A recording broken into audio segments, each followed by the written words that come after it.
Assalamualaikum warahmatullahi wabarakatuh. Kami dari kelompok 3 akan menampilkan video animasi kami yang berjudul Komunikasi Lisan dan Tulisan. Nama-nama anggota kelompok 3 yaitu Septiana Dewi, Selviana, Arman, Rani Artanti. Dosen pengampu Ibu Rina Depianti, SSMPD.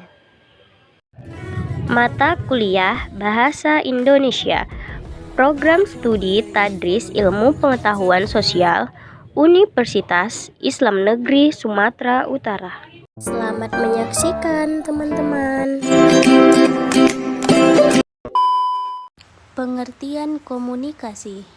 Berdasarkan Kamus Besar Bahasa Indonesia atau KBBI, komunikasi adalah pengiriman dan penerima pesan atau berita antara dua orang atau lebih sehingga pesan yang dimaksud dapat dipahami. Kata komunikasi berasal dari bahasa Latin, communicatus, artinya berbagi atau menjadi milik bersama, mengacu pada upaya yang bertujuan untuk mencapai kebersamaan. Komunikasi lisan dan tulisan. Komunikasi verbal diartikan sebagai komunikasi tatap muka dengan menggunakan mulut atau lisan.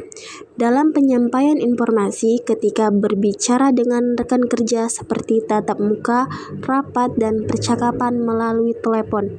2. Komunikasi tulisan. Komunikasi tulisan yakni komunikasi yang dilakukan melalui tulisan, seperti yang dilakukan dalam kegiatan surat menyurat, melalui pos, telegram, faksmil, surel, dan sebagainya. Di dalam dunia bisnis, komunikasi lisan misalnya ketika melakukan surat menyurat bisnis.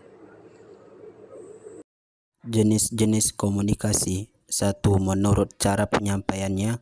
2. Jenis komunikasi menurut kelangsungannya. 3. Jenis-jenis komunikasi menurut perilakunya. 4. Jenis-jenis komunikasi menurut maksudnya. 5. Jenis-jenis komunikasi menurut ruang lingkupnya. Syarat terjadinya komunikasi yang baik. Ada dua hal yang menjadi persyaratan utama sehingga komunikasi yang terjadi dapat dilaksanakan dengan baik. 1. Transmitter dan receiver bicara bahasa yang sama dalam bidang telekomunikasi. Transmitter dan receiver harus menggunakan sinyal dan frekuensi yang sama agar terjadi. 2. Adanya pengontrolan terhadap kesalahan.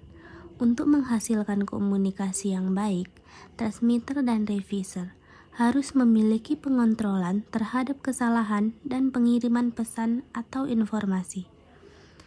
Dengan bantuan rangkaian atau aplikasi pemrograman, pendeteksi, dan pengoreksi kesalahan, maka kesalahan dalam pengiriman informasi, pesan atau informasi yang benar dan akurat. Pengontrolan dalam komunikasi juga diperlukan untuk keamanan dalam berkomunikasi dan penfilteran informasi.